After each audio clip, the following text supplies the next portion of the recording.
Hi, Zeus here. Today I wanted to show you, before I move over to 4 engines in Season 30 of Warships, the 3 combat metas that are at the upper level of 3 engine play.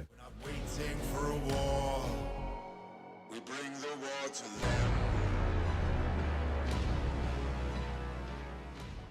So if you hang out long enough in 3 engine play in Season 30 of Warships, you'll run across 3 different combat metas, and each of them works in a certain way if they're not countered. And I want to start off by showing you what to do if you come across a base that has 2 shock launchers. So I assure you that even with 4 boats of heavies and 4 boats of cryobombardiers, you cannot beat a base with 2 high-level shock launchers if you just send your troops, split them and send them in each direction. You will die. You'll get wiped out. And this is a good example. I mean, right now, my initial wave of troops on the left have all died, pretty much. And now they have all died. But I had enough troops from the right side to make sure that I actually completed the base. But that doesn't always happen, and it's really best if you just concentrate all of your troops on the right side, clean it out, and then take all of the remaining surviving troops to the left side. And that's what I did here. Now, the time is slower, but again, your base is harder to beat too if it's well designed.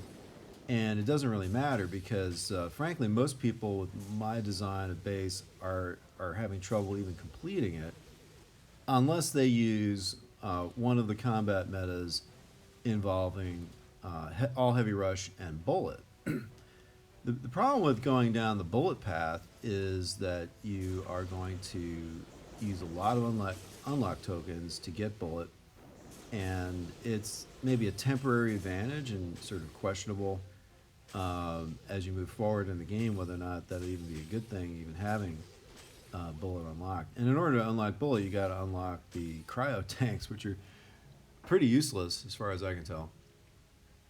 Now here's an example of a battle that I won, despite the fact that I didn't complete the base, because he did even worse on my base. But again, notice I'm just taking out the entire right side first with my troops, and you're going to see when I'm done here how depleted they are. It's really kind of shocking.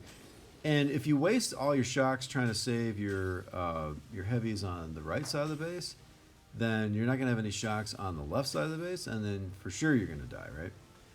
And then another problem is you got to flare around cleverly placed mines. Like this guy's got a great minefield. And if I'd just been a little bit slower on that one flare, I wouldn't have lost 3/4 of my bombardiers, and I would have completed this base. But it's just an example of how careful you need to be to make sure your bombardiers survive. And in the previous video I did here, I was explaining why it's so important to have a health pack at this level of combat if you're going down the path of the cryo bombardiers. If I'd had a couple more shocks, I could have finished this base. If I didn't lose 3/4 of my bombardiers, I would have finished the base. But anyway, it's good enough for a win because he didn't. Here's another example of not finishing a base but still winning. Again, I'm going after this base with everything on the far right side, but then some of my troops split off early on to the left, which I wasn't too concerned about. It was nice to get rid of that boom cannon. I flared around the mines. Everything seemed to be going pretty well here. But the problem is my heavies all died. Just didn't have enough shocks to finish them. And if I just had one more shock or one more enough gunboat energy for one more health pack, I could have maybe at least cleared that one shock launcher and another engine. But anyway, it was good enough for a win because my opponent didn't do as well as I did. Now here's an example of the pure combat meta of just heavies and cryobombardiers when there aren't shock launchers and the base has relatively low level defenses.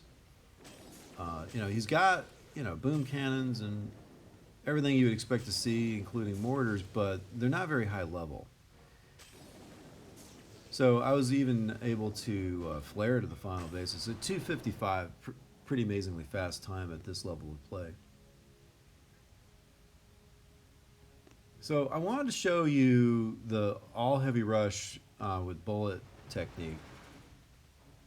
And this guy did beat me with it because he was able to get through in the base. But notice how depleted the heavies are. And if it wasn't for bullet, there's no way that anyone can get through my base with all heavy rush. And anyone that tries, it's instantly it's gonna fail.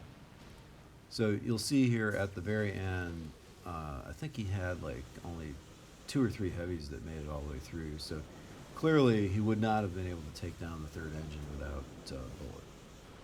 Okay, so opening shock launchers is one of the metas. The bullet all heavy rush is one of the metas. And then the Heavy Cryobombardier meta that I'm using is the 3rd. And I think that's the most consistently good. And like I said, in the prior video I showed you how I got to the global leaderboard using that method. And since then I've been able to stay nicely in the gold tier range, collecting chests while I transition, collecting up enough unlocked tokens to go to 4 engines. Okay, now finally I want to show you the tech tree that I'm using. I've got the gunboat on level 4, the shock on level 3, not upgrading the criners. I've got sniper tower and the mortar on level 4. I have not opened riflemen, Zookas, that defensive node, the cryo tanks or bullet. The flares on level 4. The gunboat energy node I have not upgraded yet, although that would be really good, but I just don't have the unlock tokens. And I've not unlocked the shock launchers in that last defensive node. Now going into 4 engines, I've got to open up the troop health to be competitive.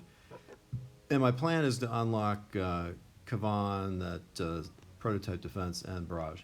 Just wanted to check in finally on my main base, just to show you my progress on my push that I'm at. And currently I have 1,519 victory points, which is good for number 432 in the world and 56 in the United States. And best of all, I've almost completed maxing out everything on the base. I just have to do one more wood storage once that iron storage completes. All right, well, I hope you enjoyed the video, and if you did, please give this video a like, and if you haven't already, please subscribe to our channel, and there's lots of great Boom Beach content out there, and thank you as always to Hercules for help with the video editing.